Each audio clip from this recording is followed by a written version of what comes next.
Good morning and good afternoon, and welcome everyone to another episode of Before Coffee. It's Mucking Fonday, which means the weekend's over. I'm sorry to tell you this if you didn't already know, but we've got some news for you from the weekend in case you missed it, which you should have because there's no doom scrolling allowed on this channel. This is the first and only international game show Before Coffee, a father and daughter news podcast where we look for our stories right before the show starts. We just got caffeine in our bodies and we're learning to read and speak live on stream.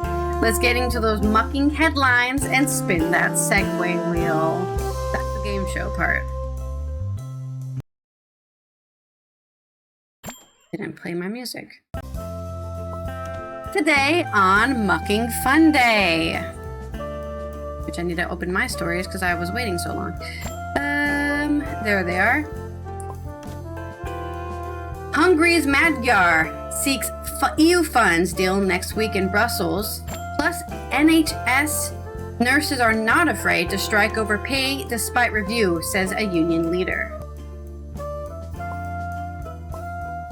Happy Mucking Fonday. We're going to update the cause of death for NASCAR champion Kyle Busch, and Tulsi Gabbard resigns, and she does have a legitimate reason. France's Macron issues warning to Belarus in rare phone call with Lukashenko. And Zelensky rejects Mertz's proposal for associate EU membership because they want to go full in, not half in. And the poly market betting market has Cuba invasion is likely 74% chance of invasion by June 30th. We're going to talk about betting on wars. In my culture news, Cannes 2026, Christian Mundui's political drama Fjord wins the Palme d'Or. And it's National Geek Day, and the original geeks were the circus people that ate just whatever you fed them. Fish heads, whatever, garbage. So celebrate your geekdom. Get out there in a dumpster and chow down. It is May 25th, 2026 on Before Coffee.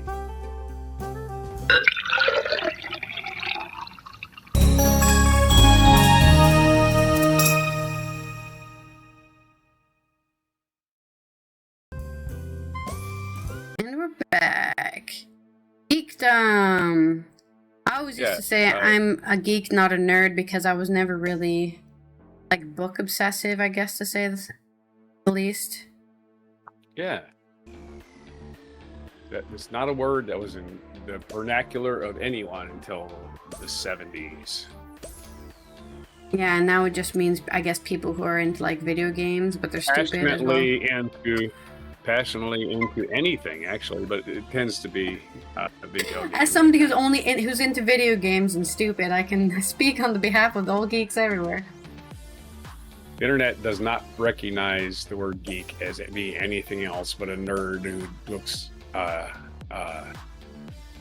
wow. I would say you're involved in fandom culture, you're obsessed with something. I'm not really obsessed with anything in particular. I don't like being obsessed with things, but I like RPGs and MMOs, I guess, so, that's pretty geeky of me to spend 8 hours a day playing something useless for leisure. He would actually bite the head off live chickens and snakes. That's what a geek would do. Okay, so the thing strong jaw is until biting the head off a snake or a chicken, that isn't really that hard. Okay, then do it then. Sharp teeth. Well, I'm not going to do it. I'm just saying geeks did it. Doesn't seem that hard to do. I could do that. Yeah, well, no, you couldn't because it's disgusting. We're going to celebrate Bob Dylan's birthday again by quoting the song "Ballad of a Thin Man," where he says, "You pay your money to go watch the geek." Back then, the geek had only one meaning. In fact, people had to probably had to look up what geek actually meant in 1966. So, just wasn't in the vernacular of America at all. And that's our first bingo, talking about Bob Dylan. What was his birthday yesterday, man? 85. considering You all 85 wish you is could live over. that long and still be a decent person. What do you Yeah, think? and he stopped work. Never stopped working. He could have retired a long time ago.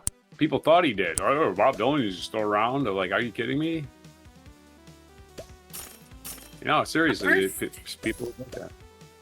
My first takeaway is bad pun. Bad puns, yes.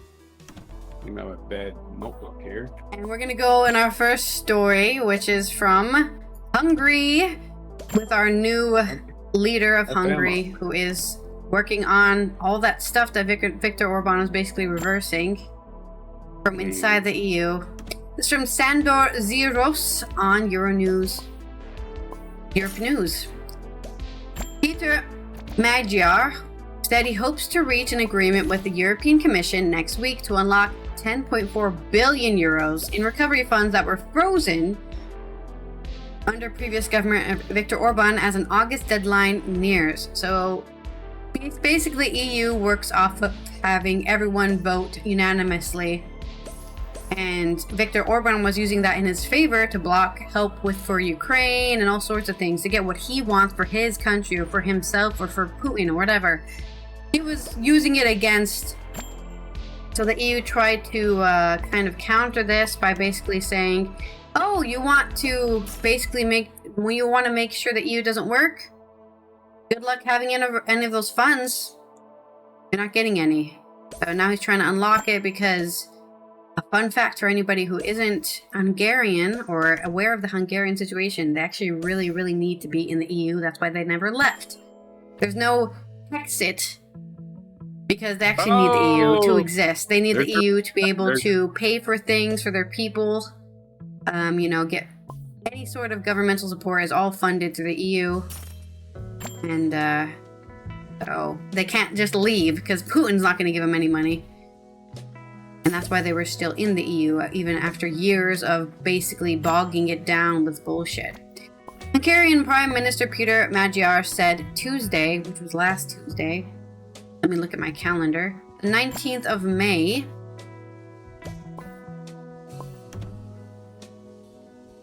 he hopes to sign a political agreement with the European Commission next week, which would be this week, on the release of EU funds that have been frozen during the previous government. Both sides will do everything they can to ensure that next week, when I travel to Brussels, we can sign the political agreement between the Hungarian government and the European Commission, which will allow us to conclude all issues by August 31st. Despite the hard work and work throughout the summer, Magyar told reporters at a press conference Monday evening, so it must have been 18th of May in Budapest. And these many trillions of foreign will arrive in Hungary on schedule quickly, but on schedule during the fall, he added. Hungary risks losing 10.4 billion euros in recovery funding if it fails to meet the August 31st deadline to unlock this money. The funds had been blocked due to rule of law concerns under the Orban government. Magyar, who is expected to travel to Brussels the following Monday, so today, on the 25th. He's traveling to Brussels, or has already been there, said technical level discussions with European Commissions were underway and would continue in the Hungarian capital through Friday. But Friday of this week will be the 29th of May. Where was I? Sorry, I switched over to look at my calendar and then I lost where I was. The August 31 deadline may not seem like such a short time, but there is a lot to do. Not only do we have to amend and agree on laws, but we have to transform institutional systems, Magyar told reporters. Magyar also said he had exchanged letters with European Commission President Ursula von der Leyen regarding outstanding issues. He added that his government would reject some Commission demands related to phasing out windfall taxes on the financial and energy sectors. There are requests from the Commission regarding the Hungarian budget, which we will not fulfill. Sometimes, by the way, these requests contradict each other. One day they expect us to stabilize the budget, then they also tell us to phase out some taxes. How are we supposed to fix our budget If you're not letting us add more money to the budget, Magyar said. The new Hungarian government is also expected to submit a revised spending plan for the recovery funds before the end of May. What are you using this money for? You better tell us so we can give it to you. Magyar said the previous program is currently under review, with priority given to projects considered both feasible and genuinely beneficial to public. You know, like for building infrastructure or providing meals to students or stuff like that. We obviously want suburban trains. Trains? Did somebody mention trains? Railway renovation, energy-related projects, and electricity grid development. How about some funding into some green energy so you can stop crying about oil every time Putin decides to bomb his own pipe? I'm sorry, we can't give you oil, Hungary. We bombed the pipe as a payback to Ukraine or something. Those must be truly useful to Hungarian society and Hungarian companies, he said. Magyar also announced that his government were reviewing Hungary's defense loan request under the EU's Security Action for Europe SAFE program, the bloc's main financial instrument for supporting defense preparedness across the European Union. The previous Orbán government had requested $16 billion for defense projects. They are indeed very close to Russia, for example, the highest per capita amount among SAFE recipients. Magyar said Orbán's government intention to be to put the Ukrainian people in debt to fill their crony companies with cash. Oh, I see. Getting those defense contracts, giving them to your friends, and then going, defense? What defense? I bought a new yacht with that money. We can use that to defend, right? Against Russia? We can get the orcas to attack Russia. Yeah, with our yachts. Anyways, I thought it was going to be a quick story, but I kept interrupting it with my own sarcasm. Was that it? That's it. Where's my bad pun? I got a couple of bad puns. First one. Some people think Orbán was a great leader. I just think Orbán was just power hungry. My other pun, which I've done before, but it's worth a review to our new subscribers. I've done this pun before. My friend likes to brag about his religion. He's a big follower of the Dalai Lama. He actually will not shut up about his religion. That's right. He's a Buddha pest. Thank you, thank you, thank you, thank you, thank you.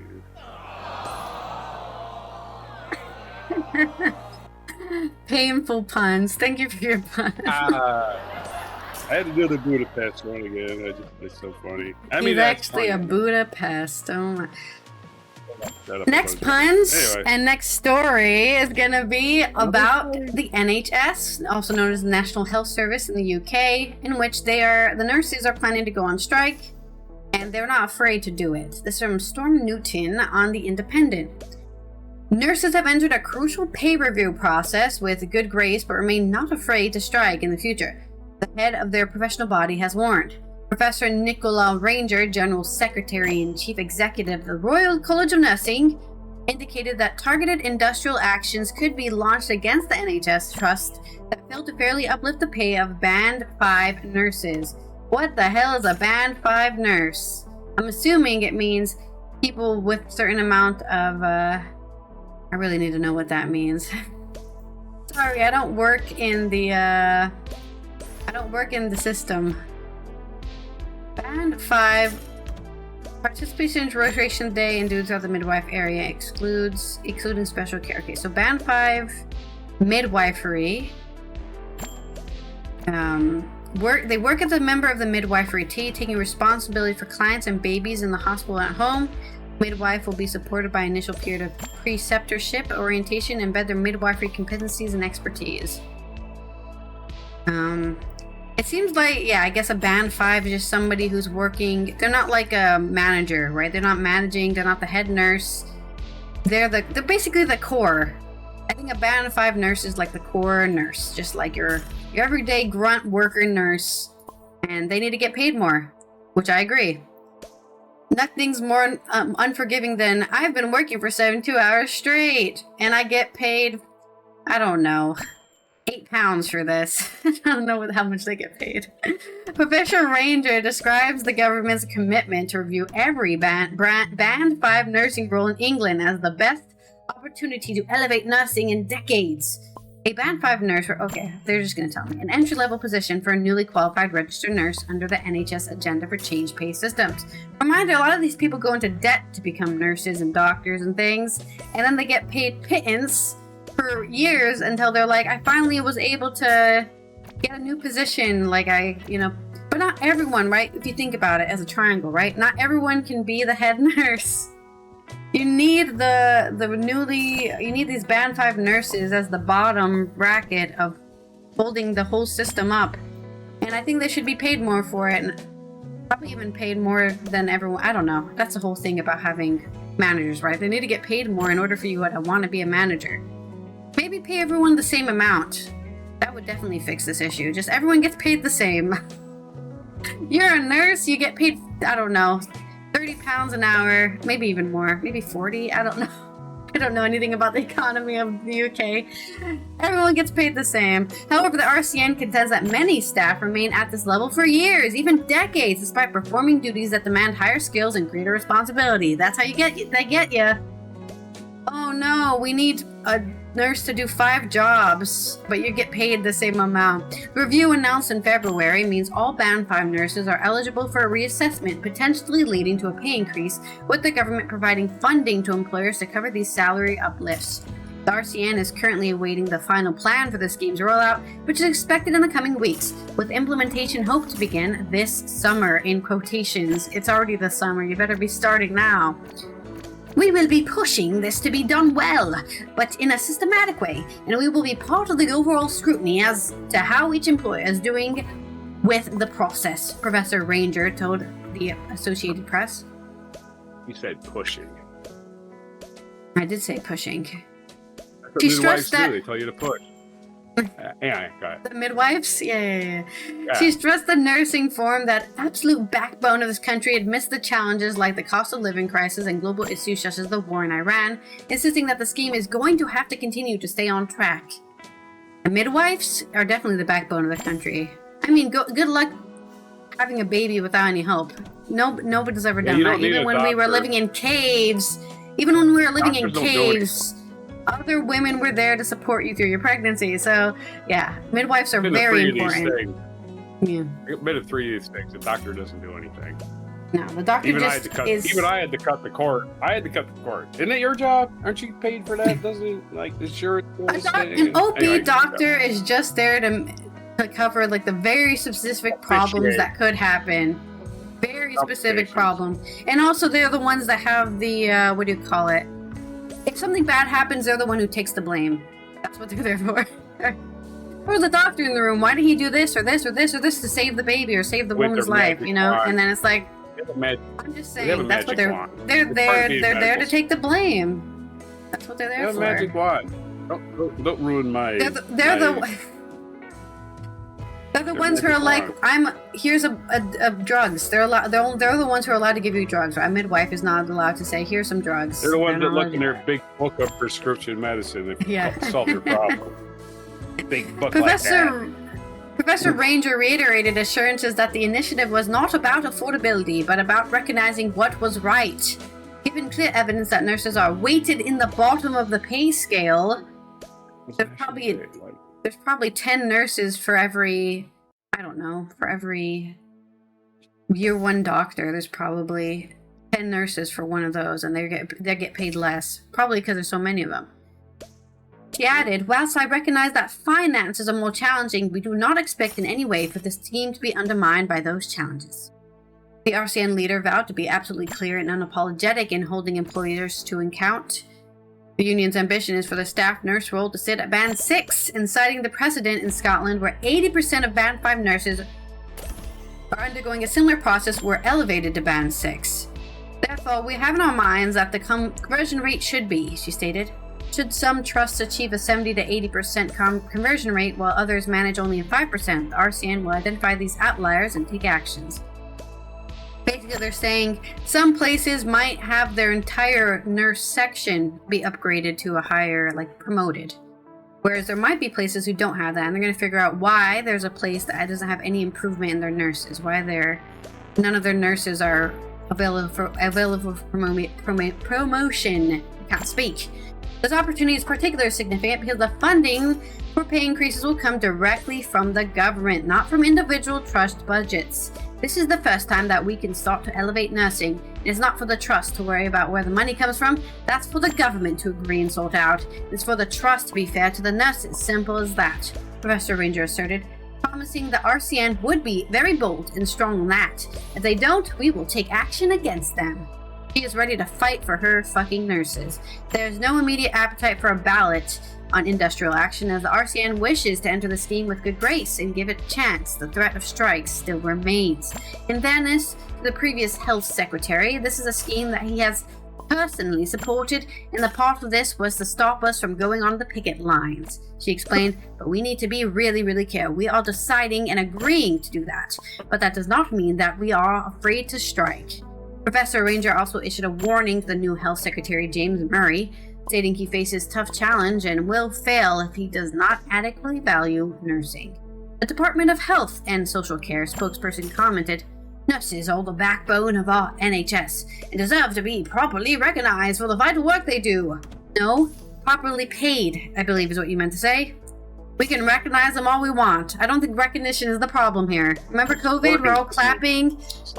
We're going outside our windows and clapping our windows during COVID. Do you remember that? Recognition is great, but what they needed was money and their own healthcare. They needed freaking therapy. A nurse entering the profession today receives 8.6% more in basic pay than 4 years ago. This government has introduced a package of measures to transform the nursing profession and make some nurses get the pay and support they deserve. This is from the Home Secretary still. This package includes boosting access to jobs for graduates, prioritizing increased graduate pay, reviewing Band 5 roles, and establishing a national preceptorship framework for newly qualified nurses. Preceptorship, as in making sure people are staying on track. You know, the nurses are good, the nurses are fine, the nurses are good supporting people. We don't got bad nurses doing bad things, getting paid for it. Anyway, that's my really long story about nursing and how, you know, I know Tommy has been giving shit to the current government, but they're trying to reverse a bunch of privatization of the NHS that's been going on for 12 years. This is one step in which they're paying their nurses. The government is paying the stipend. Right. Not some government in the hospital trust or something. Yeah, we don't want for-profit healthcare like you get in this country. It'd be for-profit world. The for-profit prisons are really working well for us. Right? All that freedom. We get so much freedom, we get locked up. But we gotta ratchet out the freedom. It's too much. Yeah, can't have too much of it. All right, so let's go this way. Have you heard the midwife model? Right, you've heard the midwife model, haven't you? The model of the midwives. Sure. No, I haven't actually.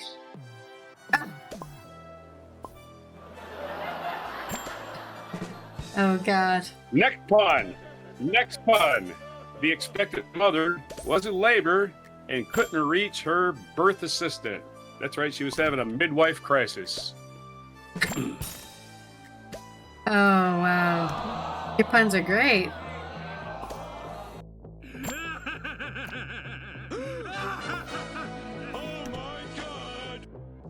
I stole both of those, so.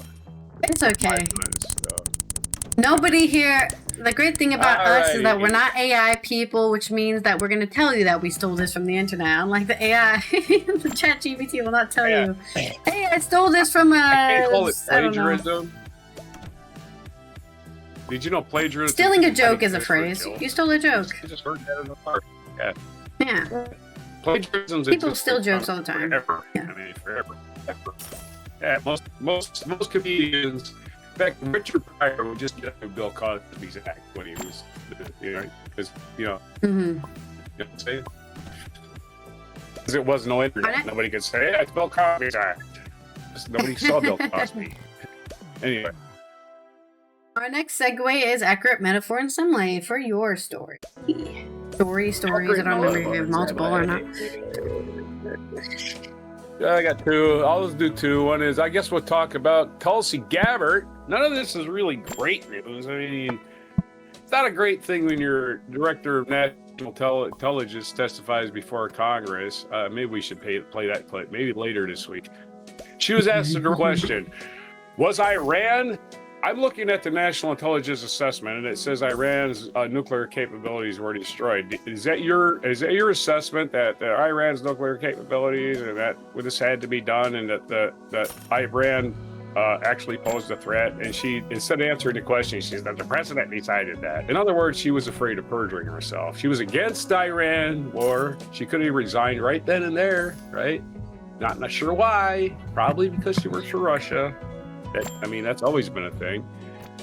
In fact, Hillary Clinton in the 2016 debates, was it 2016? No, it's 2020 debates. 2016 debates. No, it would have been 2016 so it had to be against Trump and 2020? Oh, sorry, not 2020. Sorry. Tulsi Gabbard is a Russian asset. 2012 against Obama. Rejected the 2 times. The 2016 debate, Hillary Clinton called her a Russian asset, and that's because she basically went to Putin's exclusive dinner, where all these future Trumpsters are at, by the way, including Paul Manafort. Anywho, she quit the Democratic Party, came out against the Democrats, and a bunch of big deal things, and of course, got a nice payout got on from Trump's Putin. good side because they both worked for Russia.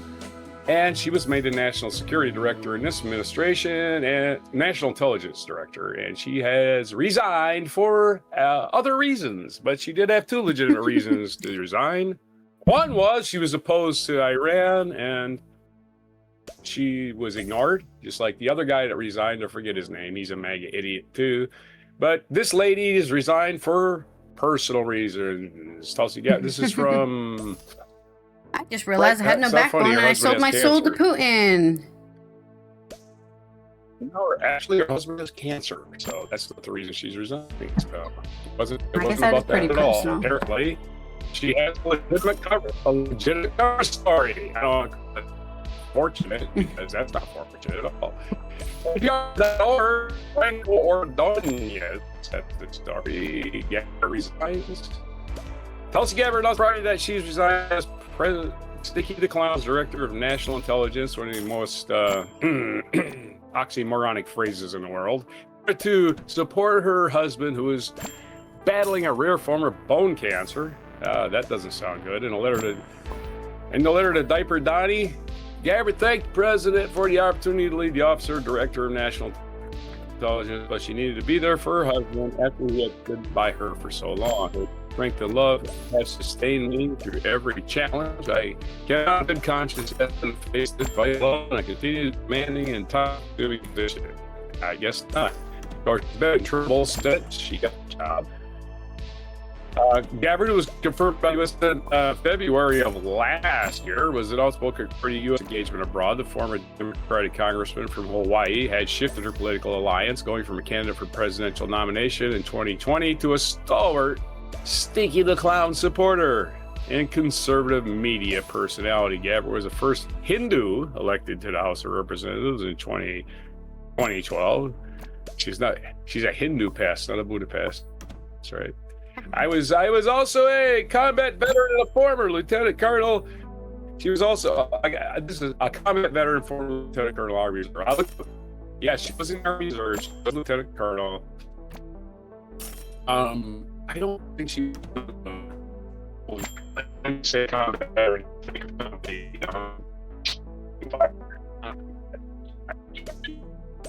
National Intelligence Group of the Intelligence job to criticize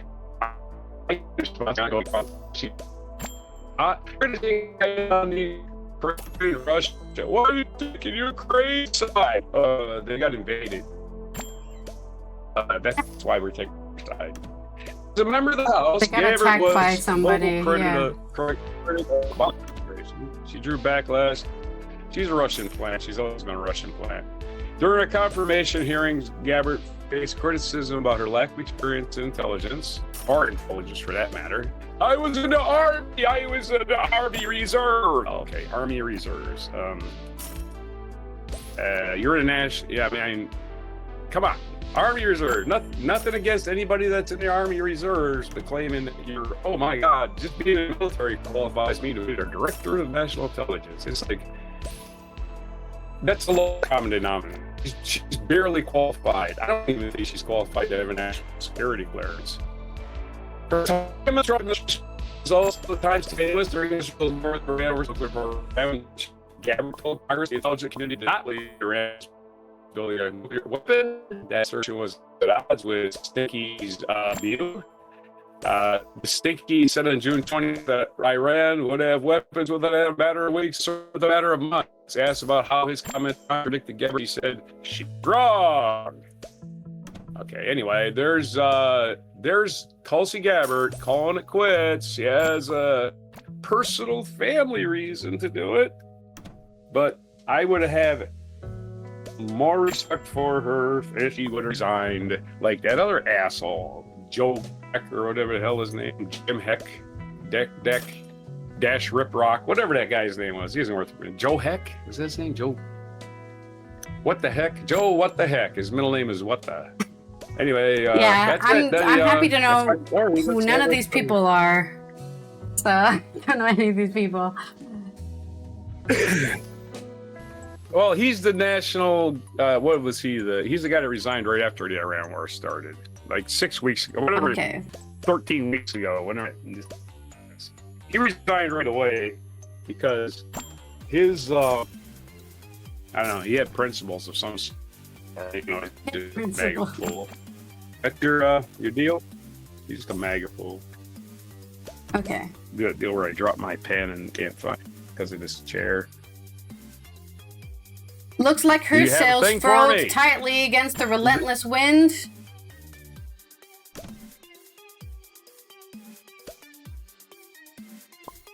That was it? Okay. Yep, that's it. It's a metaphor. I don't know what to tell you. Use your imagination.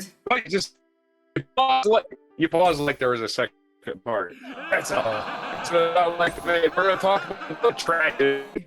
This is Kyle Busch, and I guess right on over the last weekend, Thursday, Friday we did this, right?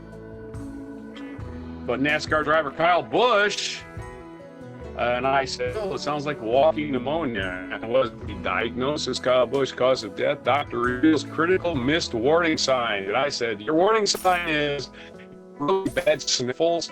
That's not sniffles. That is water pouring out of your lung. That's what that is. And you know that getting it to pour out of yourself to the hospital. You didn't do it yet. Anyway, Kyle Busch, we have Joe Kirk. This is from Jonathan Bacon.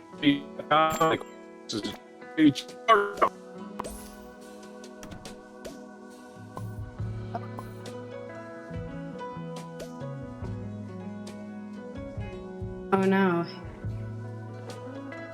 Did he get disconnected? Did the internet finally died? Did you just drop off? You there? Are you back? Okay. Hello. Welcome back. I'm back. Oh. Yeah. We lost We connection. both got dropped off. Yeah. Well, to be fair, your connection was going pretty bad, so hopefully it's better now. Is it better now? I can close some stuff. Is it better now? It seems better now that it. Okay. Kyle Busch may have shown critical warning signs for days before his sudden death, according to a sports doctor who reconstructed NASCAR legend's final timeline and argued earlier intervention might have changed the outcome. The doctor pointed to Busch racing through illness, coughing up blood, oh my God, and possibly leaving a case of pneumonia and properly. We missed signs. And possibly leaving a case of pneumonia and properly treated as part of what he called a deeply preventable tragedy. The 42-year-old two-time Cup Series champion died Thursday after collapsing a racing simulator facility in Concord, North Carolina. Just never stops racing. It's your day off, man. You know, just go get treated, man.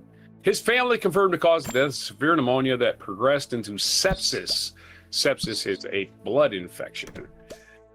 Sports medicine physician Dr. Jesse Morris, speaking on News Nation Group Cuomo in a subsequent social media post, traced the crisis back to two full weeks before Bush collapsed. The sequence began May 10th at Watkins Glen International, and Bush radioed his pit crew mid-race, requesting a shot from a team physician.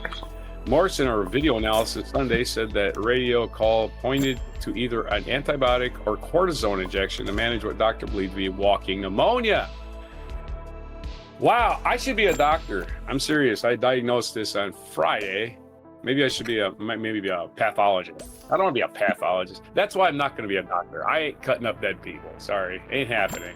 Anyway, go ahead. So go ahead. I can be a midwife, right? I can be a midwife. I'll do that. Although I'm not a doctor, I do cosplay one at local emergency room. So, no degree required for that. The cockpit environment alone, the cockpit is where the NASCAR driver pretends to be a pilot. The cockpit environment alone, roughly 130 degrees with forces of 2.5 Gs through corners, that is 2.5 to 4 times the force of gravity, would push a sick body towards collapse. Morris noted a CT scan of blood work at that point would have shown significant blood marker shifts and would have guaranteed an admission to the hospital. Neither happened. Sometimes walking pneumonia presents with chest x-rays that are deceptive. Morris wrote in a social media post, he truly needed a CT scan of his chest to really make a strong evaluation. No, he needed to get checked into the hospital, definitely, for sure. It's like, you're sick. Coughing up blood, go to the hospital. Okay, Wait, this is a country where a very, very rich person ignored severe symptoms, and he has medical insurance, right? He has a team of doctors that work for his car owner that should take care of him for free of charge, because he's the one putting his body on the line with all of those sponsors' names all over his car. This is sickening to me that NASCAR does not take care of his drivers better. They just ignore this shit. They make him go to the in the NFL. You know what they do with people with a concussion? Even though they want to go back in the game, they make them sit out the game. You can't go back in. You know why? They learned. They're going to get sued. Kyle Busch's family has a lawsuit here because NASCAR ignored the symptoms. It's one thing for the driver to ignore the symptoms. This is another thing for NASCAR to ignore it. A football player throwing up blood, the owners are going to put him on injury reserve until they figure out what's wrong with him. He's not going to play football. That's what's going to happen. NASCAR, you're a piece of meat. Get out there. My diatribe's over. Bush, nonetheless, kept racing. 6 days after Watson Glen, he started at the pole, which means he had to race in qualifying too and go faster than everybody else. That's how you win the pole. He started on the pole at Dover Motor Speedway, swept both stages, led most laps, and claimed his 69th career Truck Series victory. When asked why winning never grows old, his answer would later be seen as a haunting one. You never know when the last one is, Bush said, as reported by, well, he actually probably did know, kinda. I mean, as shitty as you felt, you shouldn't have been racing. Meaningless victories at this point, and 69 is kind of an ironic number because, well, he ended up anyway. Morris said that the NASCAR legend's condition and mental fortitude masked the infection's advance, that the very qualities that defined his greatness as a driver were obscuring how urgently he needed care. His powerful mind ended up being a double-edged sword, preventing him from getting the proper care he deserved. That's not fair blaming the fucking driver. I am sorry. You're blaming him for the pressure that he's under. No fucking way is that true. It's not his fault that NASCAR doesn't get other drivers. Oh, they pay tribute to them when they die. Oh, wow, that's real comforting. On May 21st, a 911 call went up from the General Motors Charlotte Technical Center in Concord.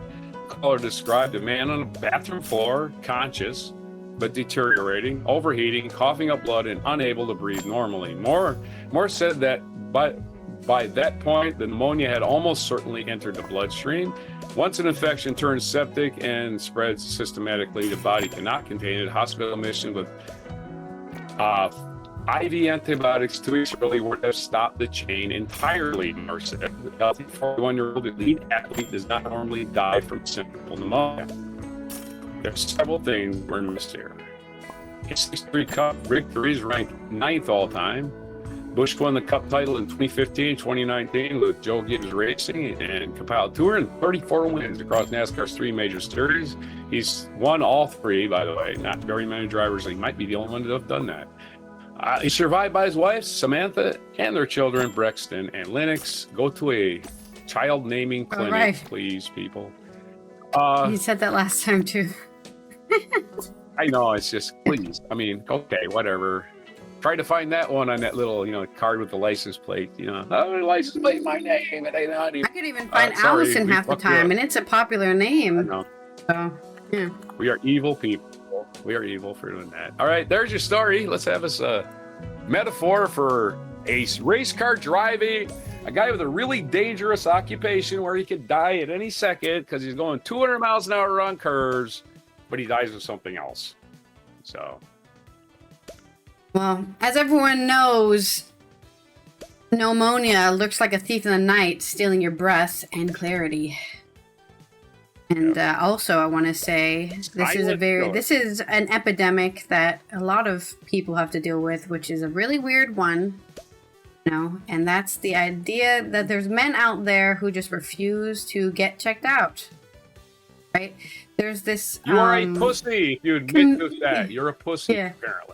There's this you're comedian. You're coughing up blood, you pussy. I wouldn't say it's a comedian, but maybe it was a comedian. But it's the idea of like the farmer going to the hospital. It's really bad if they go to the hospital, right? Like the farmer stops working to go to the hospital. They must be dying, right?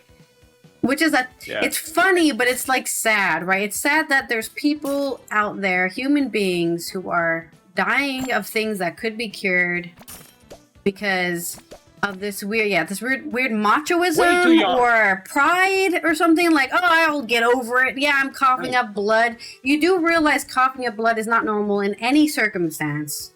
And it's not an indicator of anything. Blood and not going to the doctor. Is there some reason you would not like? And again, it ain't money. He's got millions. He's got millions of dollars, right? These drivers work for sponsors who pay a lot of money to the car owners. The car owners win races. They get the prize money for winning the races. They get sponsorship money. They get sponsors money just for finishing ahead of a certain other car even, right? They room deals. They have side bets. Who knows what the hell they got going on? But again, money's not the issue here. Pride, apparently, is the thing here.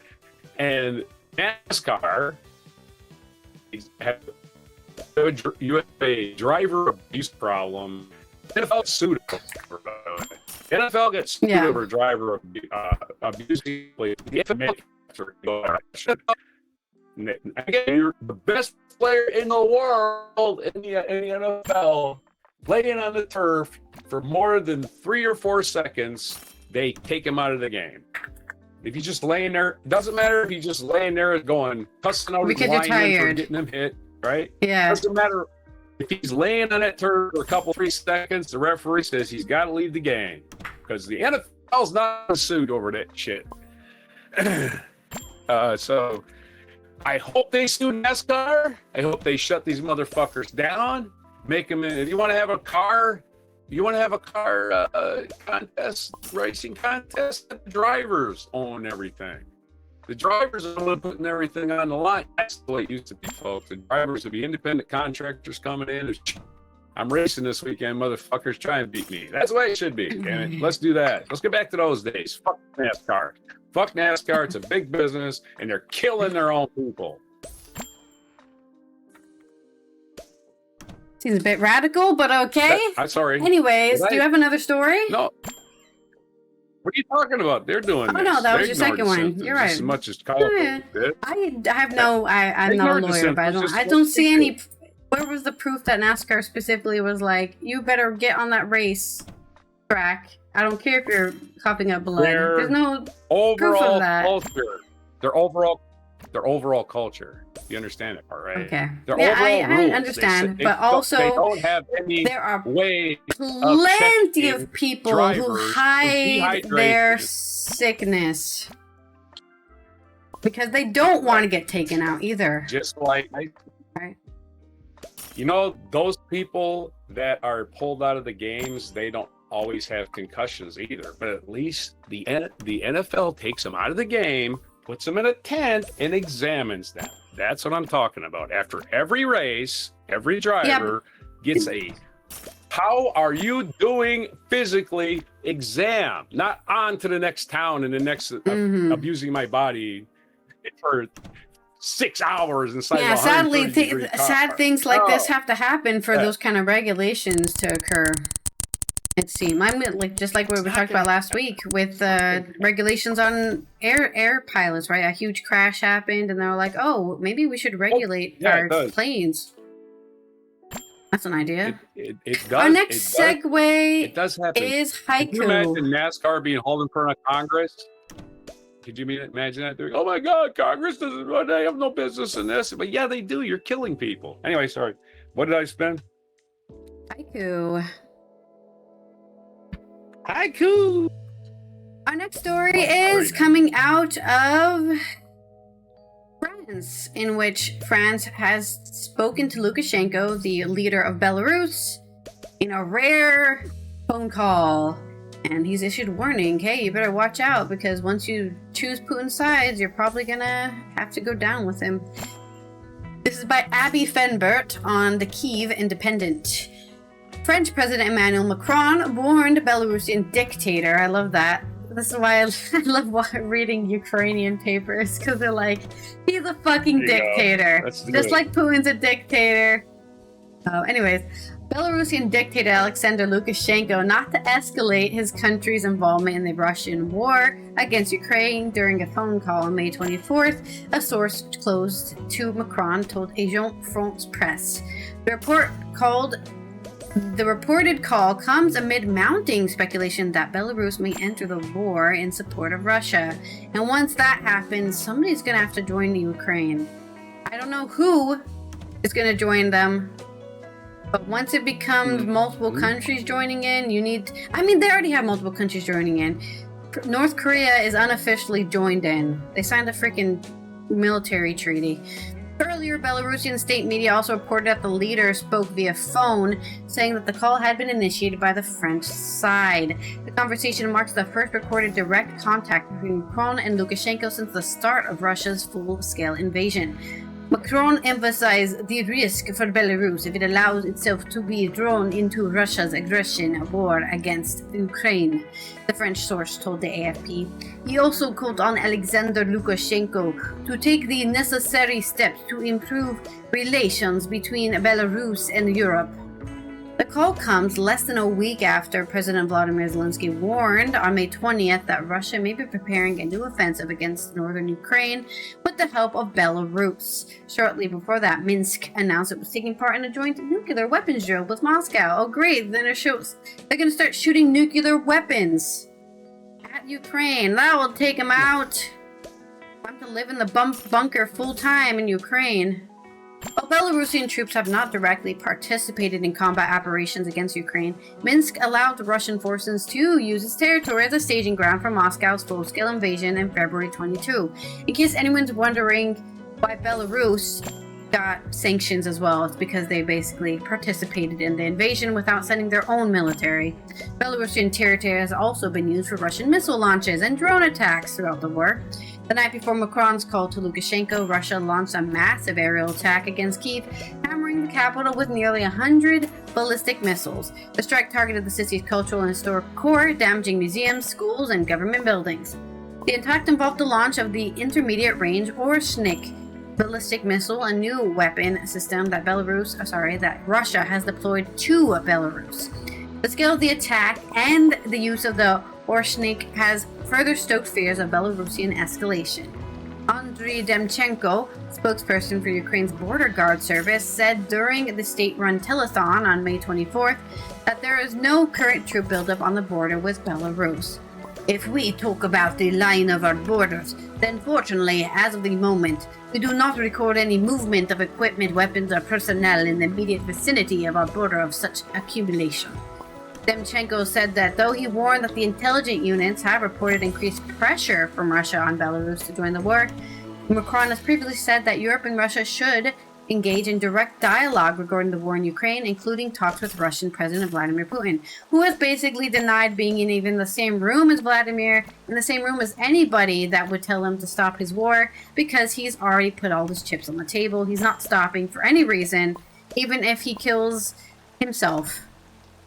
He's put his entire pride and honor on the line for this stupid conflict, and people are dying. Like, what's the statement again? 1 million people have died so far, and they still haven't taken any, like, they haven't taken the capital or something, right?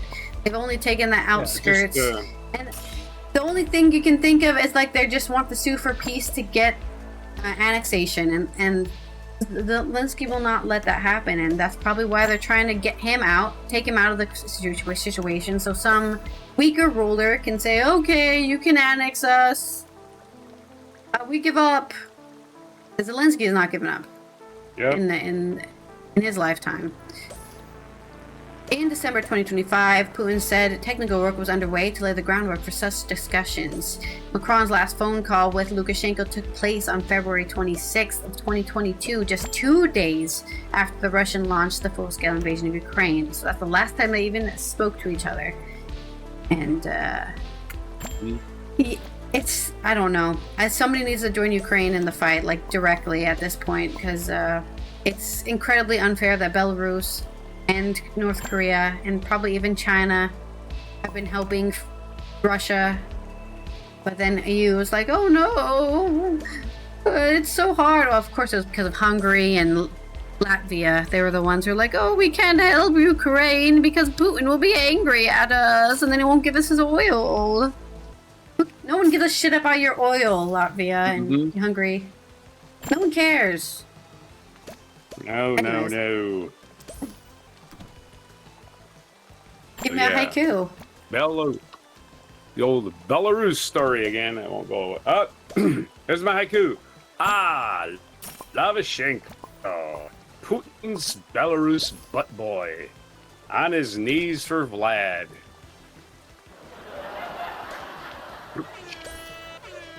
Your haiku. It's the axes of dictators. North Korea, China definitely has a dictator. Putin's a dictator. Lukashenko. Who's next? Who else is gonna join? Let's put that on our gambling list. Orban's out. Right? He doesn't have a country anymore, so. Oh, we got Turkey. Don't forget Turkey.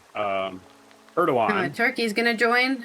I feel like Turkey's helping Ukraine though, because Turkey is against Russia. They are not friends. No, Erdogan's Turkey a Putin butt boy though. He's a. Is he? I thought he hated Russia. Yeah. He's a fascist. They'll call him in power. I'm just saying. I thought they did not like each other ever.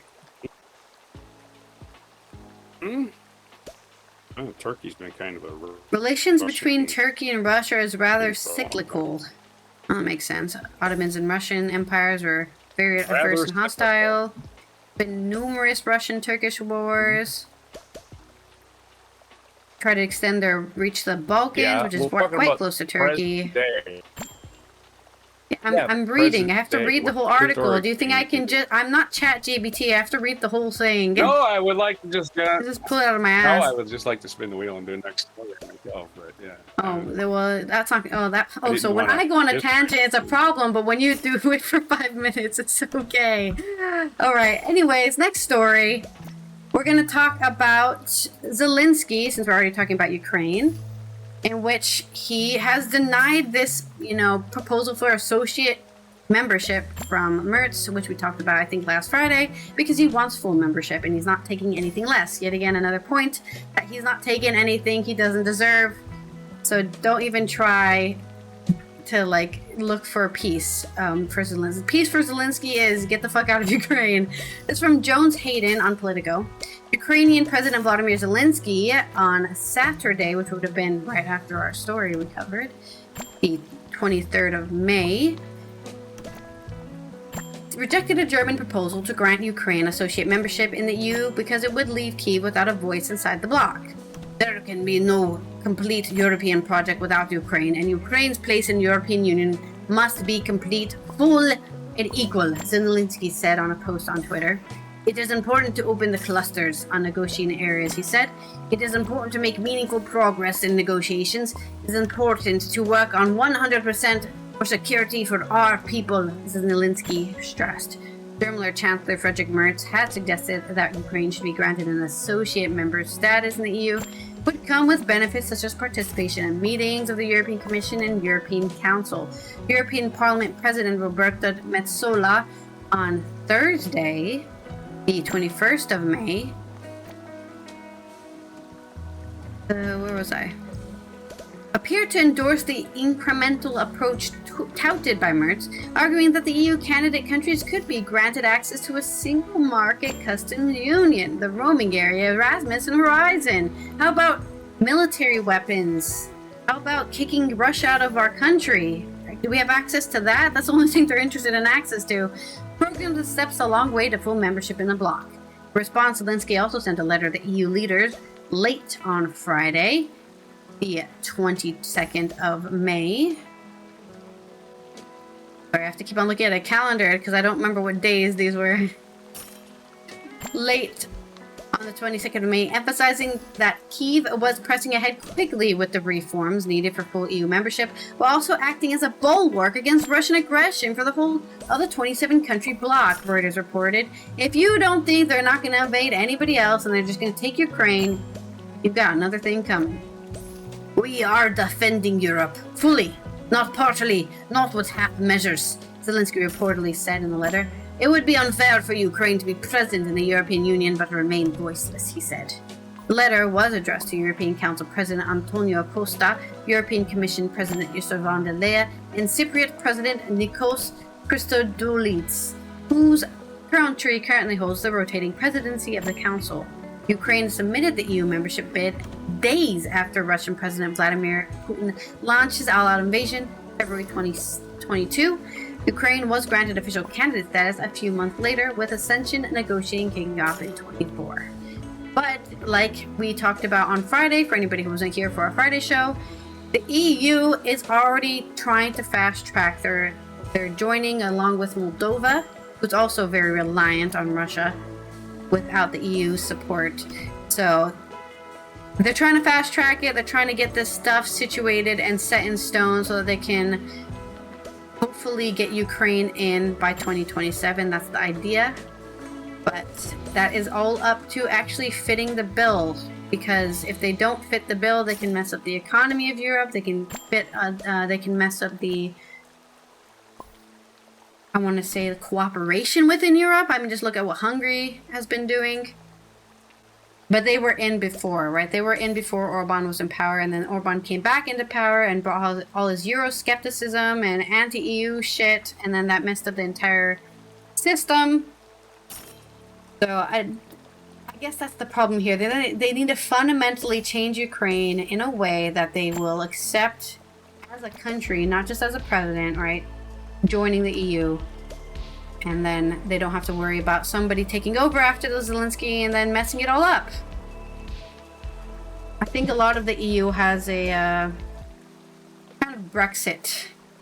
They have a Brexit trauma. And they don't want to go through that shit anymore. Ever again, I would argue. They never want to go through that again. Oh, we used all your resources. Now goodbye. We hate you. Yeah. I heard all your signs in English. Bye. We really mean it. Something just fell. But that's my story. Very short, just a little update on the Friday story about what we already knew, right? I already knew who was going to say, fuck you, let me in the EU, or shut up. That's the end. That's all I want to hear. Yeah, man. Yeah, we want some... All right, let's take two, I guess. We are European, says Zelensky in earnest. Let us in your club. Some extra pun in there. Oh, well. Of course, Ukraine is... Did you say let us in your club? Yeah. Oh, Ukraine makes a lot of lettuce? Is that it? Well, they're like the food basket of Europe. I guess they're technically the bread basket, but... Oh, and they love making pickles, just like Polish people love making pickles.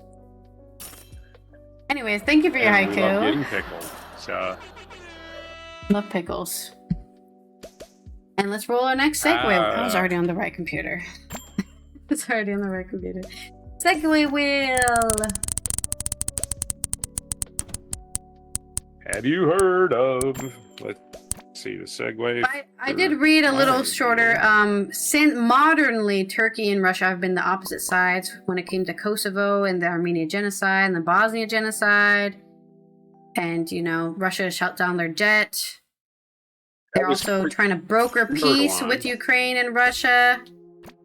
They're trying to negotiate the peace, and they're only country on Russia's that's not on Russia's unfriendly country list. So they're like in a halfway point, I guess. They're not against each other. Out the presence of a guy who's been leading the country for 23 years.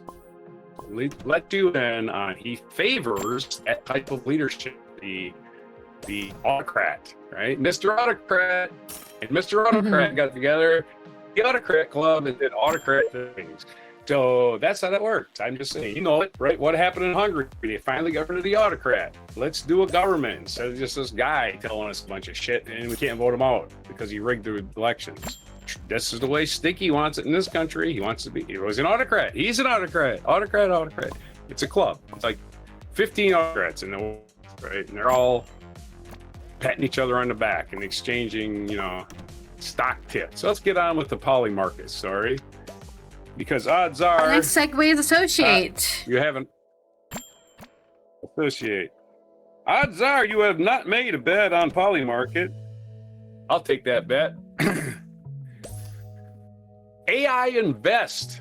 AI, is it A Invest? AI, anyway, AINVIEST. I'm sorry, do it again. AINVEST.com. AI Invest. That's what it looks like to me. That's where we're getting the story from. As the story from their newsroom. Yeah, right. The poly market prices 74% chance of Raul Castro indictment by June 30 as DOJ working group tightens net. So again, this is an older story. And of course, the indictment came out. When did the indictment came out? The indictment came May 14th, the story happened, right? So I'm going back in time, in this time machine called the internet, to find the story May 14th, before Raul Castro was indicted. Isn't it convenient now that poly market at the, let's see, what is it, 14th? 11 days ago, had the chances 74%. Yes! If you would have taken the under or the after June 30th, you would have lost. And of course, somebody made these bets. The immediate catalyst, the U.S. Justice Department working group is looking into this. We hope there's an actual investigation, not just a bunch of crap, because I don't trust the Justice Department. The immediate catalyst is a Justice Department working group formed by Jason Redding Quinones, the U.S. Attorney for the Southern District of Florida. This group, which includes federal prosecutors and officials from the Treasury Department and Drug Enforcement Administration, is actively building criminal cases against Cuban governments to pursue justice. The specific legal focus appears to be the 1996 state-sponsored shoot-down of two brothers to the rescued aircraft, an incident where former Defense Minister Raul Castro would have held command responsibility for the killing of 3 American citizens and 1 permanent resident. Okay, so this was 1996. How many years ago is that? That's currently 30 years ago.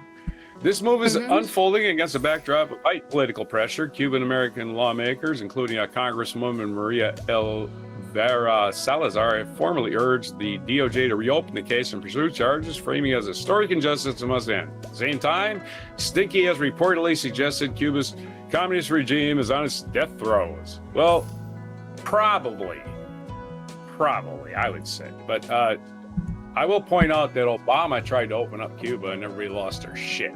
They say, hey, you know, here's what we can do for Cuba.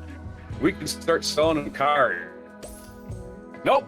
No, don't do that. And I think Obama might have said, man, these Cuban cigars are good in this up. And by the way, presidents can get some Cuban cigars. You can't. It's illegal. For some reason. Immediate market reactions, where traders see a high probability of indictment. The poly market currently gives it this was 11 days.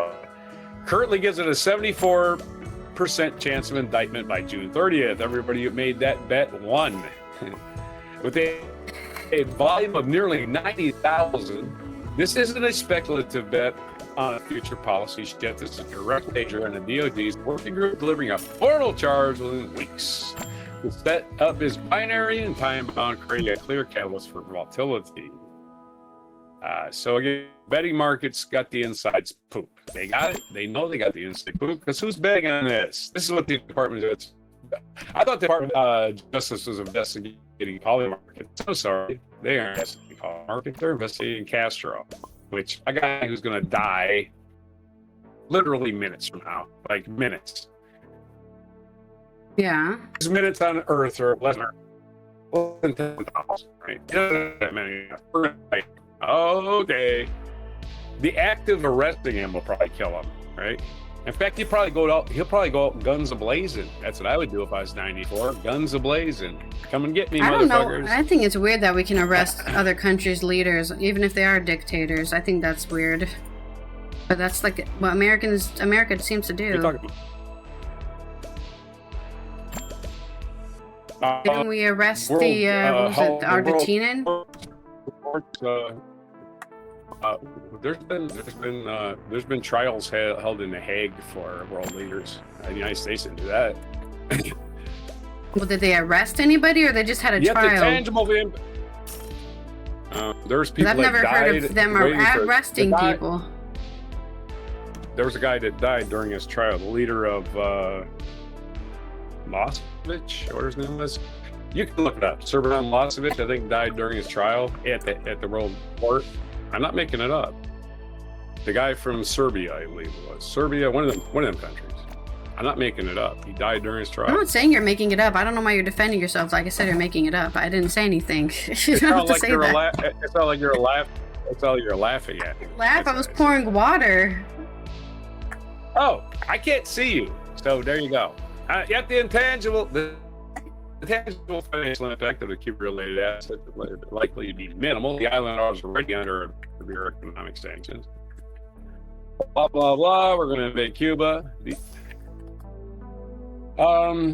real impact, the U.S. has no legal mechanism to arrest him on Cuba soil. This indictment would be a powerful step, would not result in his imprisonment or forced removal. Again, we've already done this in freaking Venezuela. Are we paying attention to the world?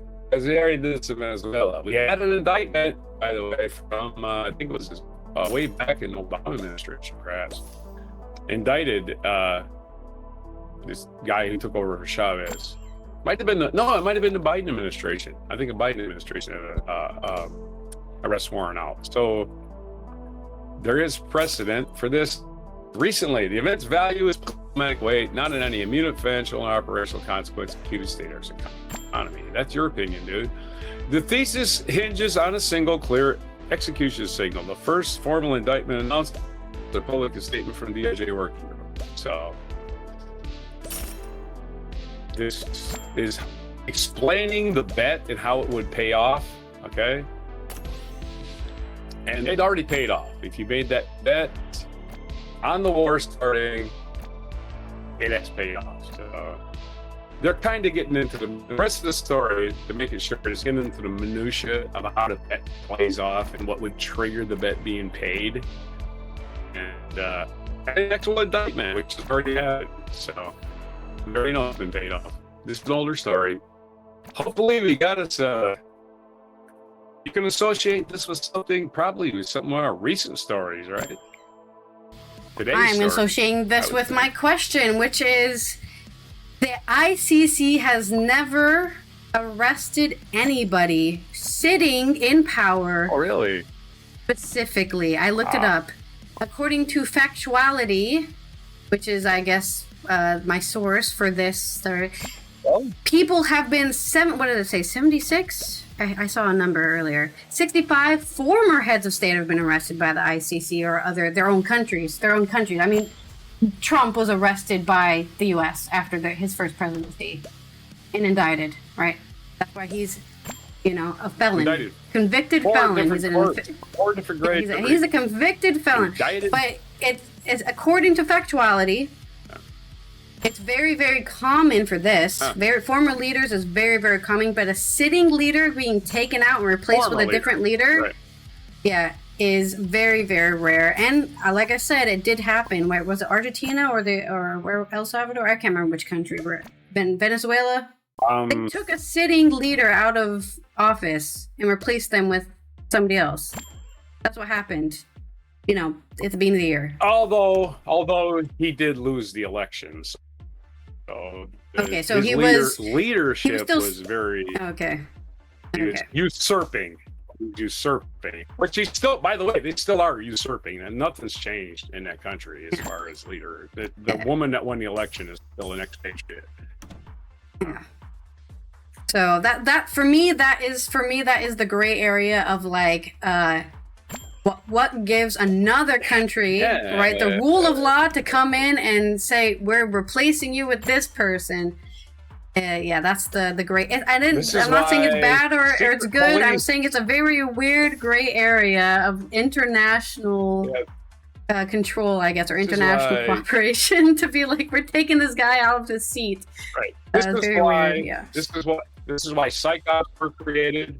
That's why psyops were created. This is why the KGB, the CIA, the Mossad, whatever the British thing. That's why they're all created. They stage coups and make it look like the local population did it. Yeah, we don't go arrest people. But I think it's just a precursor to Trump invading Cuba. It's obvious. He's planning this the whole time. Just change the conversation. As soon as this Iran thing's on the back burner, he's trying to put it on the back burner. He can't. As long as oil prices stay high, he's like, oh no, it's going to be...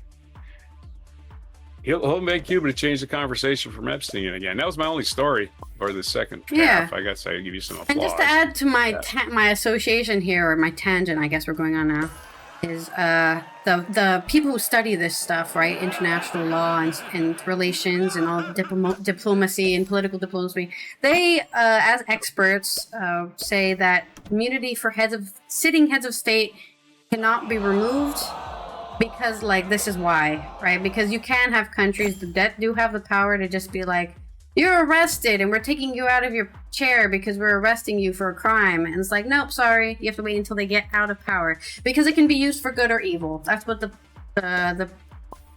people who study this shit say, right? They're like, we understand that in some cases, it would have saved the world of trouble if we could have arrested Hitler. That would have made everything easier. We could have just arrested Hitler, But that can also be used for bad, right? There could be a good rule. We could arrest Zelensky, right? Putin could go out and say, I'm arresting Zelensky. And then, there goes Ukraine's defense. A few weeks later, Trump killed the religious leader of Iran a few weeks after that. Yeah. Is that the same thing as arresting? No, it's not. It's basically the same result, though. But, that's it. It goes back to your point, right? That's why we do psyops and stuff, and we have spies and shit. So we can do not legal things, basically, murdering leaders instead of replacing them with somebody else. Yeah. And sadly, I don't know the This is history why of we every don't give country. I security sadly grew clearances up in to the people. U.S., so I mostly know U.S. history, and the U.S. is historically did that all the time. The Banana Republic's, of course, a famous example of just, let's get this leader in trouble and replace them with a figurehead so we can get what we want out of this country, whatever it is we want, because now we have a puppet in power. This is why governments, all of them, every single government in this world does not give a security clearance to someone who can be blackmailed. That's why the United States is totally fucked. They're getting blackmailed by Israel, is getting blackmailed by Russia. Who knows? Because there's every single level of their government is blackmailable. Yeah. And this government now is department heads are completely headed by people who could not get a security clearance in real security state that we used to have. There's no security clearance anymore in the United States. Security clearance is a thing of the past. It doesn't mean anything because you can be blackmailed and just give away government secrets. They're being just shared by the minute, just constantly being shared. And the Department of Defense is being run by a clown too, another clown. That is the biggest department of the United States government of Homeland Security is being run by nobody. So, speaking of things that may or may not be happening, hypotheticals are next segue for my culture news. We're going to talk about Cannes 2026 and the winner of the Palme d'Or, Fjord, by Christian Mungis. I don't know how to pronounce his name. I should have looked that up before we did the story. This is from Sertak Aktan on Euronews Culture.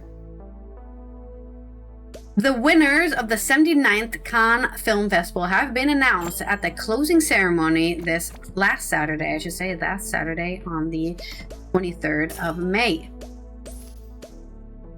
As the world's most closely watched film festival, again gathered major auteurs, debut filmmakers, and award season contenders on the French Riviera. The 2026 Palme d'Or is awarded to Fjord by Christian Mungiu, and thus succeeded A Simple Accident by Jafar Panahi of 2025. The film, which draws on several recent real-life incidents, presents itself as a case study in the deepening divide between progressive and traditional values. It follows the Georgiou family, fervent Romanian evangelicals, relocate to a smaller Norwegian town on the edge of a fjord. Mihai, portrayed by Sebastian Stan, fresh from his acclaimed turn as Donald Trump in Ale Abbasi's The Apprentice 2025, is a Romanian aeronautical engineer married to a Norwegian woman, Lisbeth. When the couple moves back to her native country, he reconnects with parts of her extended family and secures work as a computer programmer within the local evangelical community. Deeply religious, they raise their children with strict discipline and intense devotion as an expression of their faith. At first, institutions and neighbors greet them warmly. That changes when one day at school a teacher notices unexplained bruises on one of the daughters' bodies. The film Minotaur by Russian director and screenwriter Andrei Zyangnitstev won the 2026 Grand Prize, succeeding Joachim Trier's Sentimental Value in 25. Zyangnitstev delivered a political message in his acceptance speech addressing Russian dictator Vladimir Putin. See, Kiev independence not so scared to call people big dictators. But every Western media is like, oh no, we can't call him a dictator. He might call us a bad name. And calling on him to stop the carnage, referring to the Russian invasion of Ukraine, which has lasted for more than 4 years. There is something else I would like to address personally today. In my own name, he is not using a VPN to follow this ceremony live, but I am certain that he has other, much more important decisions to make at the moment, said Andrei Zyangnitstev in Russian. Millions of people on both sides of the contact line dream of only one thing, that the massacres finally stop. The only person who can put an end to the slaughter is President of the Russian Federation, putting an end to this carnage. The whole world is waiting for that, Zyangnitstev added. Because he, yet again, started the war. Just to make that clear, when you start a war, you're responsible for ending it too. The Best Director award went to Javier Ambrosi and Javier Calvo for La Bola Negra, and to Paweł Pawlikowski for Fatherland, succeeding Kleber Mendoza Pilo for Liaison Secret in 2025. Cinema. Who says this? Somebody speaking. Oh. Cinema must reflect the political situation, but not according to dictated conditions. It takes courage in this world to talk about what people really see. There must be a space of freedom for art. There are more and more people convinced that they are on the right side, said Paweł Pawlikowski on stage, as the Anti-Bolory platform affair has shaken the Cannes Film Festival. Anti-Bolory. I don't know what that is. Guess I gotta figure out what that is. It's all in French. It's all in French. Anyone tell me what this is? Boycott. I refuse your cookies. Just let me read the story. It's in French. Translate, please. No, not that. Boss of Canal, boycott of the signatories of Anti-Bolory Gallery, aroused an embarrassment of the Cannes International Film Festival. More than 600 film professionals are concerned, while doubts have over. I don't know who Bolory is. It doesn't help that they're not telling me what it is, who they are, and why they're being boycotted. Love that. Vince Bolory is a guy. Maybe he did something. He probably did something bad, like sexual assault or something. I assume, because nobody's telling me what he did. They're just like a bunch of people are like, we're not going there because he has a media empire. And I don't know. I have no idea. Maybe there's just a dude who owns stuff, and then he's like using his stuff to say bad stuff, and they're like, we're boycotting this because we don't support somebody controlling 80% of the media share. Yeah, nobody is telling me. They're just telling me people's reaction to it, but not telling me why they're doing it. Anyways, it shook up the Cannes Film Festival. This anti-Bolory platform. Cinema must resist, which is why we made this film. He concluded. Tribute to Palestinian writer Mohamed Darwish before announcing the Best Director award. Quebecois filmmaker and screenwriter Xavier Dolan paid tribute to Palestinian writer Mahmoud Darwish, quoting him thus: "On this earth there is what deserves life, the hesitation of April, the smell of bread at dawn, and a woman's opinions on men. The writings of Aeschylus, the beginning of love, grass on stone, mothers standing on the fruit's thread, and the fear that memory inspires in conquerors." The main competition jury was chaired by South Korean filmmaker Park Chan-wook, and the festival's official selection included 19 feature films in competition. Cannes 2026 is being shaped by a few clearer themes: a stronger emphasis on auteur-driven and independent cinema, and a noticeable tilt towards films about war, exile, displacement, and political conflict, and a lighter Hollywood blockbuster presence than usual. The festival also spotlighted more international and historical-rooted stories, with several films using the past to speak to today's authoritarian and social tensions. Don't forget, we've gone through this shit before. Art house and director-led films dominated the conversation, with critics describing this year's lineup as more intimate and risk-taking than franchise-driven. Conflict-related themes were prominent, especially war, migration, identity, grief, and the psychological effects of violence. The festival's broader cultural role is also expanding, with fashion, luxury, wellness, and tech drawing more attention alongside the films themselves. Last year, Iranian director Javar Panahi won the Palme d'Or for It Was Just an Accent, while Norwegian filmmaker Joachim Trier took the Grand Prix for Sentimental Value. Juliette Binoche presided over the 2025 jury, succeeding Greta Gerwig, who had chaired it in 24 panel.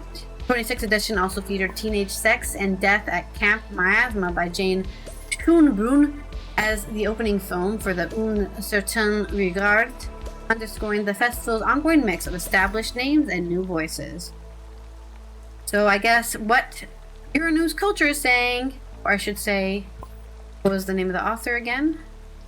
Sertak Akhtan is saying is that there's a bit of a turn of a chapter going on, because shit is getting real, and shit's been real for 5 years now, and we're done lamenting over COVID and how terrible it is, and we're back lamenting over, hey, people are breaking human rights and treating each other like shit, and we should probably stop doing that, please. Here's some films about why you shouldn't treat people like shit. Yes, give me your hypothetical. There was no human suffering. Hypothetical, if there was no human suffering, we would have no art. Think about that. Sadly, yes. It's a catch-22.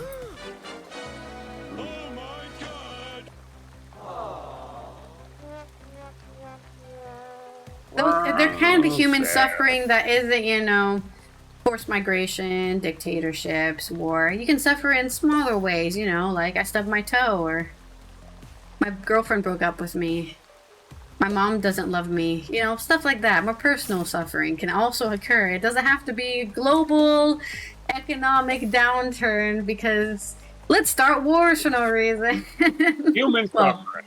Human suffering as opposed to, your dog suffering or a tree suffering. Not a lot of art.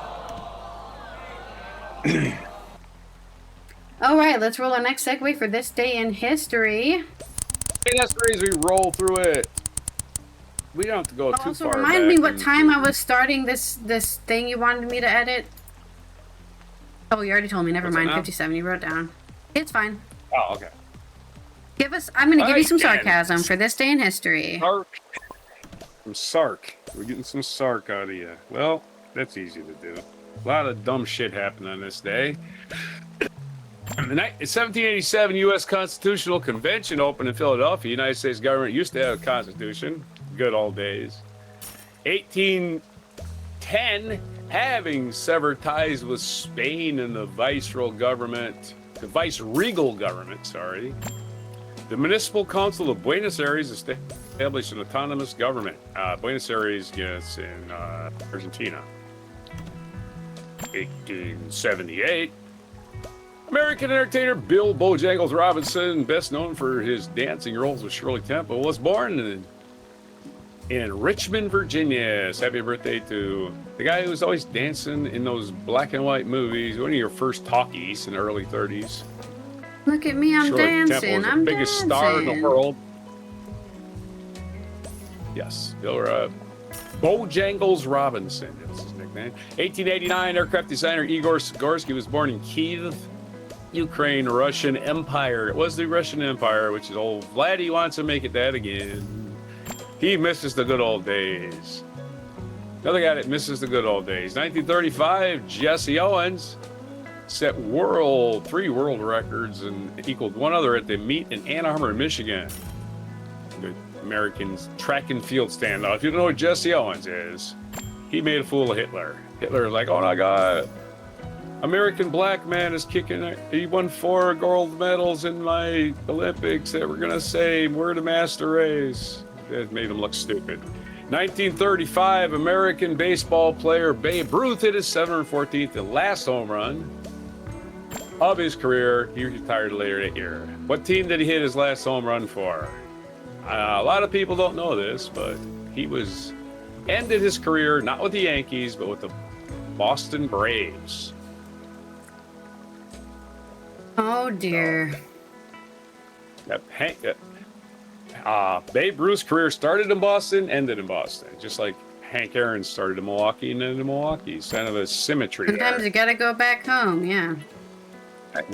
Hank went back to the town he started his career in with a different team, and so did Babe Ruth. Started with the Boston Red Sox, ended with the Boston Braves. And Hank Aaron and Babe Ruth both played for the Braves. Hank played for him in Milwaukee and Atlanta, and Babe Ruth played for him in Boston. Same team, same franchise. 1946, Abdullah the First, ruler of Transjordan, proclaimed himself king. You can do that? I'm the king! I'm going to go outside and do that today. See what happens.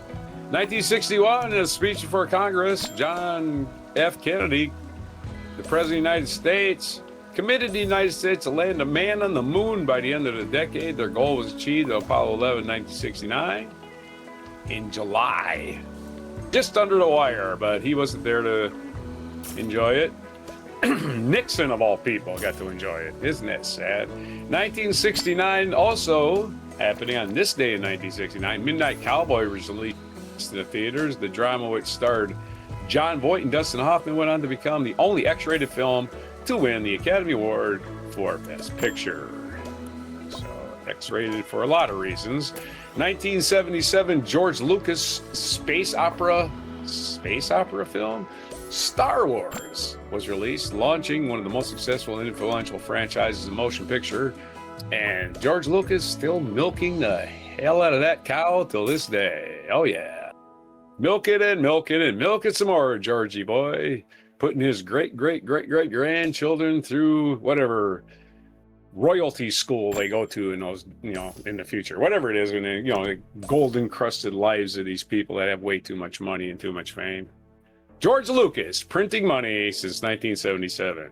2011, speaking of printing money, the last episode of the Oprah Winfrey Show aired. The woman who gave us Dr. Oz and Dr. Phil. Thanks a lot, Oprah. The long-running TV program had helped make Oprah one of the richest and most influential women in the United States. I am sick of Oprah. I've been sick of her for a long time. 2020, George Floyd, an unarmed African-American man, was killed and arrested in Minneapolis. That guy did eventually go to jail. His name was Derek Chauvin. He was later convicted of murder. An estimated 15 to 26 million participated in protests this summer, making Black Lives Matter the largest protest movement in American history. And of course, scared the whitey. Whitey's, oh my God, black people are mad. Why so mad? Why so mad? Why so mad? Why so mad? Bunch of idiots. 2023, Stuart Rhodes. Don't use my name in your name. I think his real name is Melvin or some shit. So that's my name. I own that name. You can't have it. This guy's a fucking idiot. This guy's a fucking idiot. He just shot his own eye out, for one thing. He's supposed to be he's supposed to be a weapons instructor of some sort, and he accidentally shot himself in the eye, so he's missing an eye. Anyway, he was sentenced on this day, he was sentenced to 18 years in prison following his conviction on the January 6th riot. Stinky the Clown commuted his sentence for time served in January 2025. I don't think he's been pardoned. He's just been commuted, so I think the conviction still stands. Anywho, we've all heard about the slush fund. That's going to be, I'm putting the brakes on the old slush fund, but I'm going to apply for that slush fund, by the way. I'm going to say I was traumatized by January 6th. Give me some money. Our featured event today's history. What happened in this day, 1925? Oscar Wilde. This is a wild story that only happens in England. Ooh. That's right. On this day in let's hear about it. Of course, Ireland was part of England at the time. On this day in 1895, Irish poet and dramatist Oscar Wilde was convicted of committing acts of gross indecency with certain male persons. The charge stemmed from his relationships with young men, most notably Lord Alfred Bossy Douglas.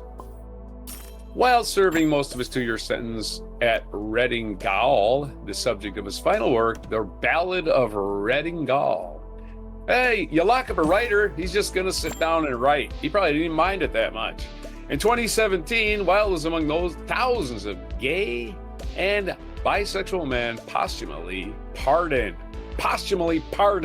It's too bad we don't have alliteration headline. Ian McClellan, speaking of gay men, Ian McClellan's birthday today. He was born May 25th, 1939, age 86, in Burnley, England. Happy birthday to, is he sir? I think he's sir. He ought to be. He's 86, for God's sake. You do that in England, all the actors when they get old, and actresses. They make them dames and sir, and they all get to, parade around and ride horses. I don't know what the fuck they do with that shit. What the fuck does a knight do around on horses? They get invited to dinner with the queen maybe once in their life and then never again.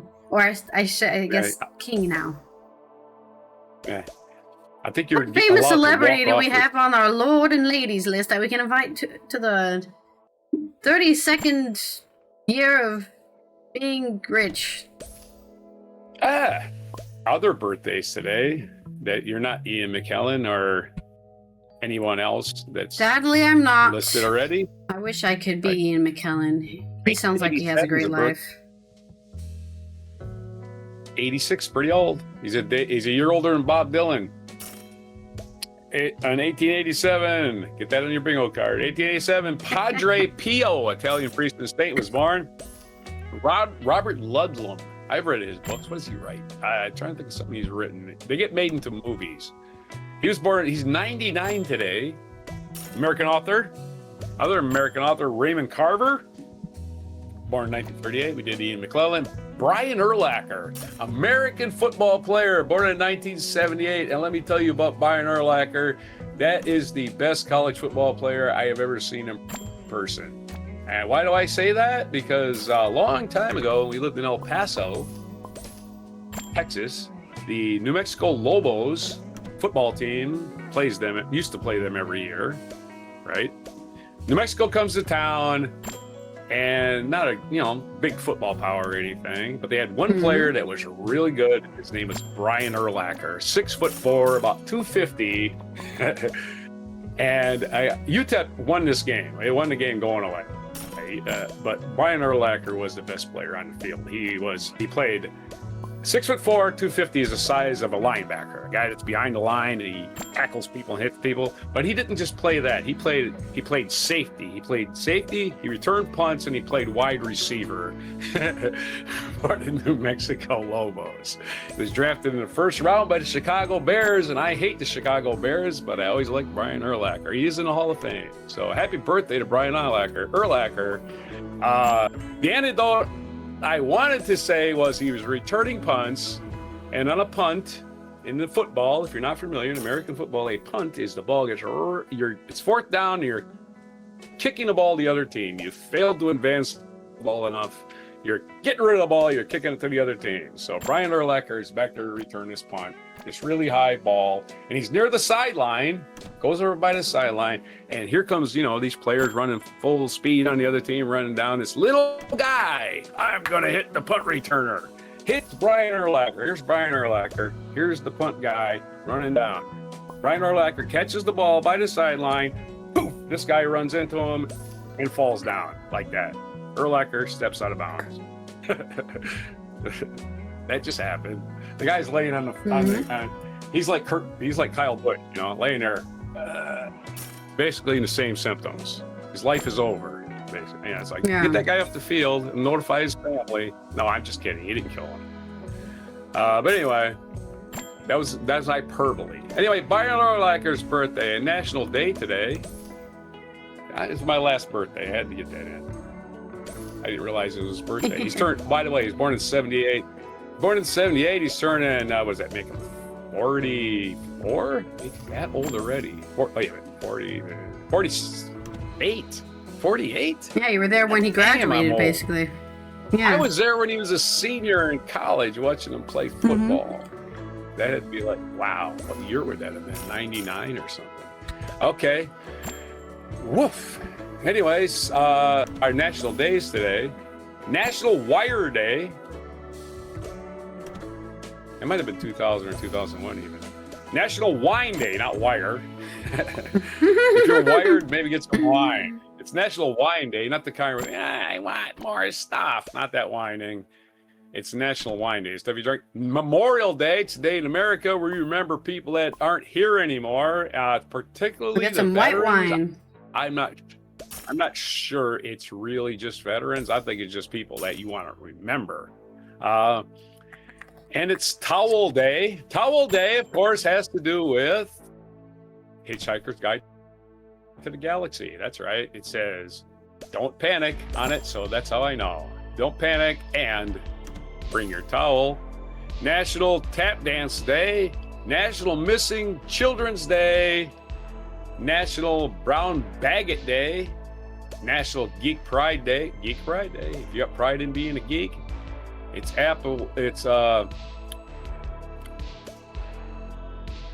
this week is, doesn't have any weeks. It just says coming up this week. I don't give any previews.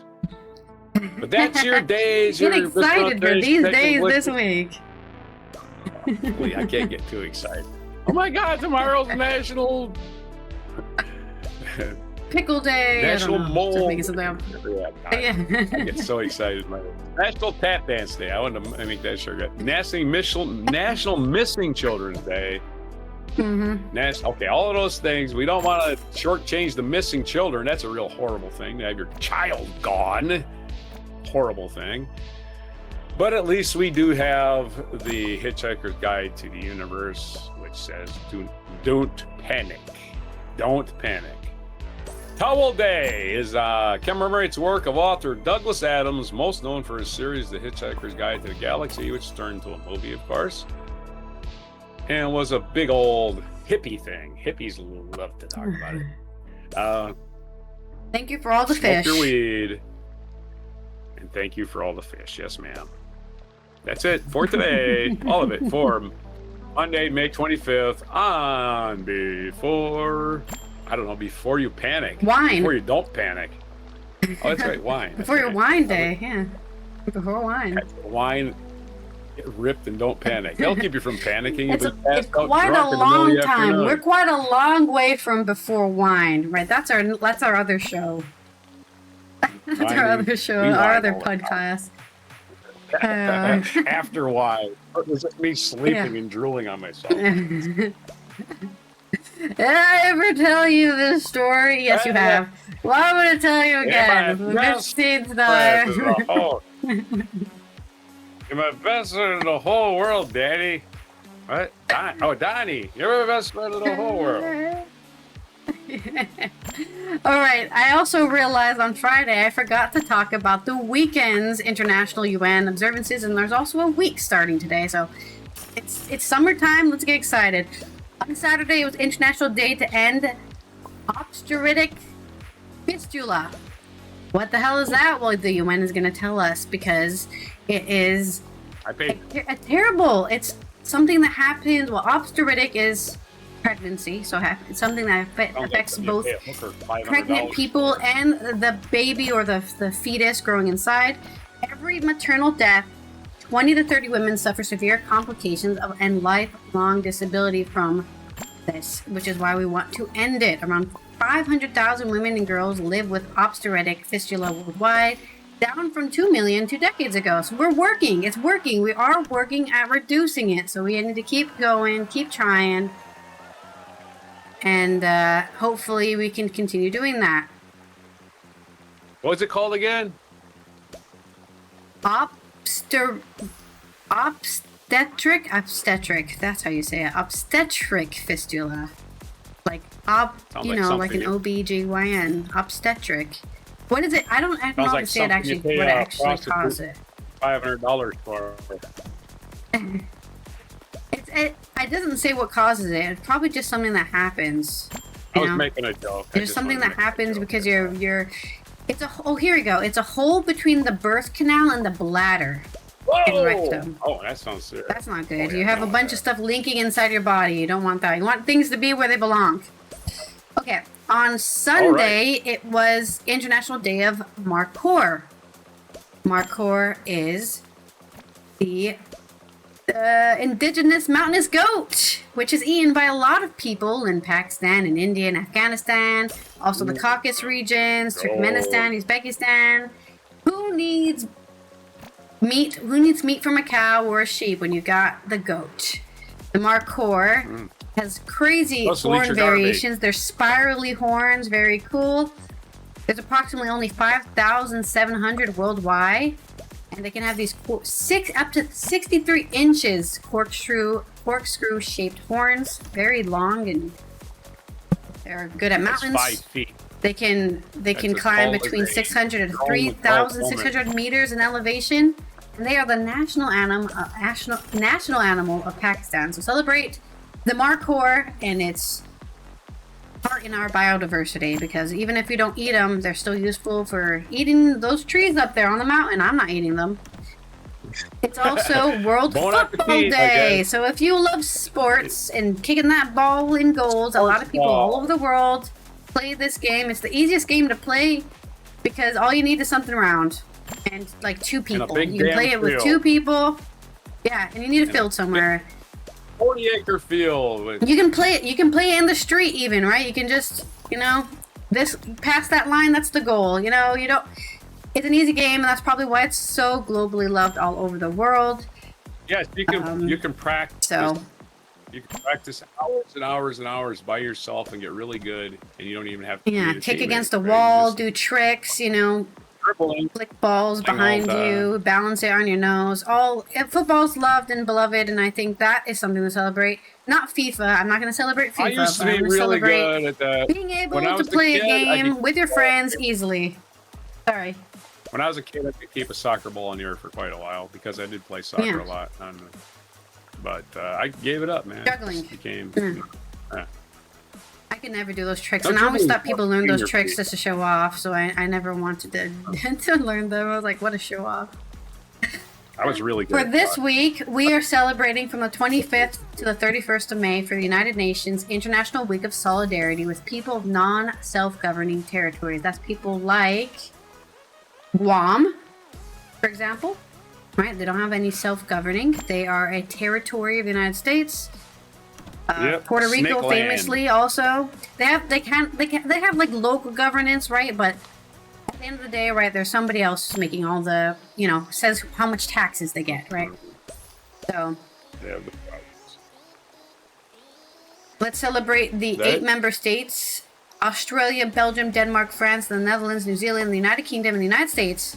And there are 72 listed territories under their administration. Yeah, that's right. The Netherlands has them too. It's Curacao, the Antilles, the Dutch Antilles. Aruba. France, of course, also has the French Antilles.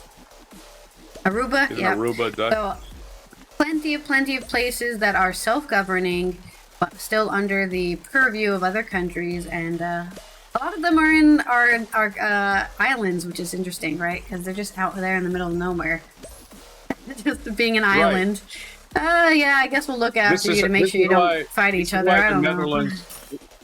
Why the Netherlands and France and all these people had a surfing team in the Olympics, right? Competition, yeah.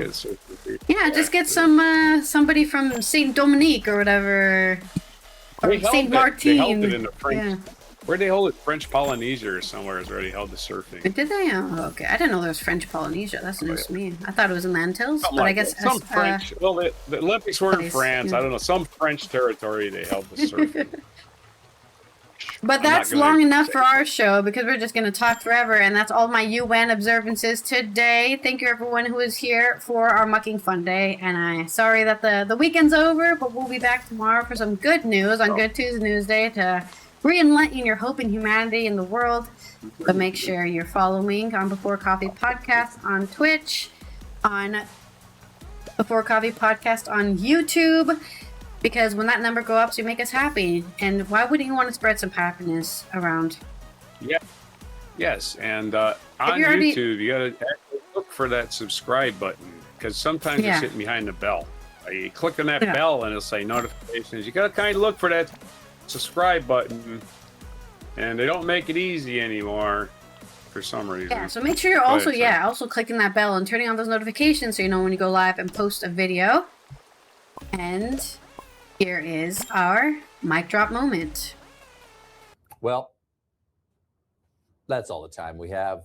I want to thank all of my guests. And Jeff 1 hour actual free press show Jack with White, famous, but mostly my fellow famous broadcasters, Michelle Bauman and Kaylani Monroe. Wilson. Thank you for letting me host your show every 11 famous years. celebrities. See you ladies again in 2037. And a huge Jeff thanks Daniels to did his first Genevieve Colbert Benson Report. and everyone here at Monroe Community Test Media, screening. who in addition That's to how I being use a great guest. And this people to was work with, Friday. have also Friday informed me, morning. and this is true, Or Friday. Yeah, it that was since during they the are day. no longer Friday. using This was his set, it actual would last actually show. be helpful for Not the me one to on destroy it, CBS. which is We're destroying the set because it's goodbye. I would very much like to Remember, break he something. destroyed the CBS Jackson, set TV too. set destroying music, please.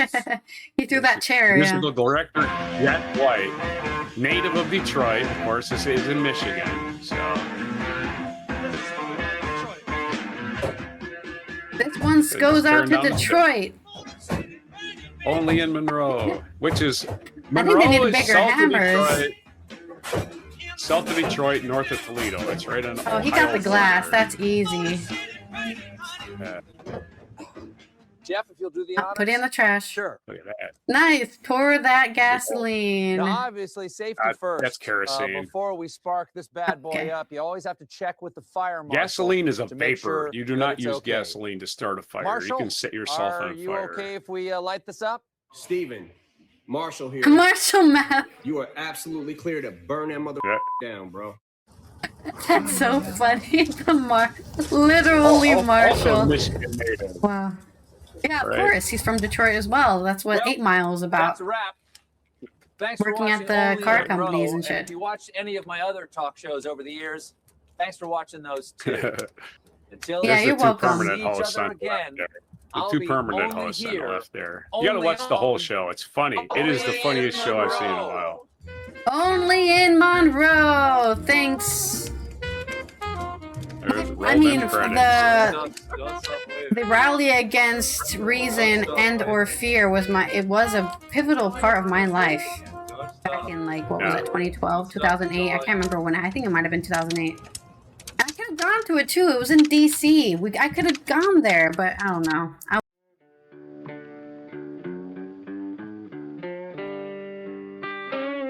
Be sure to hit the like, subscribe, and notify buttons, and follow our other channels, Toxic Alley, History of Gravy, and Scratchy Old Records.